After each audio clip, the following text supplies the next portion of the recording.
Hello guys, mayong adlaw na tong tanan no. Nalang ko i-share guys nga gamay nga kay balo. Matawag ba nila to nga kay balo o nagpakarong ingnon nga kay bao. Daghan man gud kong nabasahan sa mga post ba maski sa among GC nga mga kuan lagi komentaryo nga nigamay daw ang ilang views. Imbis ang views pataas, ang nahitabo paubos na ganahan pagka-upload na guys. Nga imbis nag-improve ka murag padung ka sa ubos. Ato nang explain gamay guys ha. Kung mag-isgot kag views god, ato na makita diri, i-click lang nato nga atong logo di ba nga atong profile, i-click na to na alita sa professional dashboard. Ato nang i-click. Diri di ba na sa kuha di ba 42. Sa una di abot na 70 karon 42 na lang di ba. Kung yun na mo makitaan guys, di ba maluya ka di ba? Active ka ni hinginana ba? So ini di maguni kung i-click na to nga atong insights. Kung basahan na to atong insights na nakakuha na yan. Nakabutang di ba? Last 28 days. So ato na i-click ning see all na pag-click na to sa see all, dire kana bantay mo na. Kanang last 28 days. Mao na to ang views. Naman sila ikuan from previous 28 days. Previous ha. Kasabot mo tag previous no. Di ba? Past tense na. So i-click na to ang last 28 days. Mao ni nakabutang na diri tanan. Pwede mo makita ang views nimo today, last 7 days, last 14 days, saka last 28 days o last 90 days.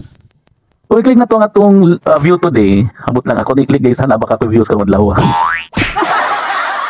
Wawa Wawa na guys, wawa mo kay views. Tamo ba, di mo samutan na sa akong videos, kundi sa matusin yung balay ba? Di mo samutan na Sige, di lang tamo nasaba.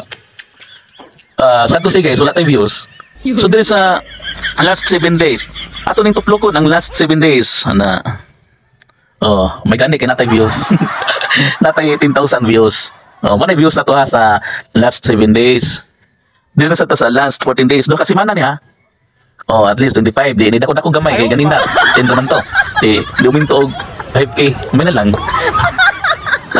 Kini may naka-default gani. Di mo gani nakabutang. Pag open mo gani nakabutang. Ambot lang sa default sa Bisaya, bahala na mo diha. Last 28 days Mao na siya. 42. Mao na nakabutang sa last 28 days Natay 42,000. Ang pinakataas niya nga time frame last 90 days. Manay total views nako. 137,000. So guys, ayun na mo gunahon nga nawala. Wa na nawala. Siguro, niubos lang gid ang inyong performance ng previous. Niubos lang gid yung performance. Pero wa na nawagtang Kay example god, mag-isgot og last 28 days. Karon sa tanong pizza, kining pag-record na ko nga video ang pizza ini kay May 18. So mo na say katapusan sa atong 28 days. Ang starting sa atong 28 days kay atong ibutang nasa April 20. Gikan sa April 20 padung sa May 18, 28 days na. Kung kanang time frame ni views tanaw 50k, example lang ni ha. 50k. Tapos isunod adlaw, mao na po na last sa lain na 28 days na to. May 19. Ang kanang May 19, ang starting sa danan niya sa ika-28, mausap na pod. Dili na April 20. April 21 na. So dito na magsugod April 21 padung sa May 19, mao na last 28 days. So kung reviews lang ka nga time frame og 42k, alangan man i-appeal to nimo katong sa April 20, wala to labot guys, kay mao na nagikwenta. So way nawagtang Kung example ni views ka tong April 20 og 5k, tapos sa May 19 ni views lang ka og 1k. So di ba 50k to? Ang nawala to, naman kay 1k sa May 19. So nawala to ang 4,000 views. Wala na to kapil kwenta. So mahibulong ka nga karon buntag baron mo taasan imong views ang kagabi mo ubos kay nausab naman sa dangihang ika 28 days ana. Nausab naman.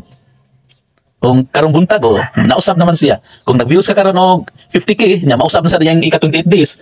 Posible na nga nawagtang na ang katong 4,000 ni mga views, ang mutatag nito 46,000 views. So yun na guys, walay nawagtang kay ano?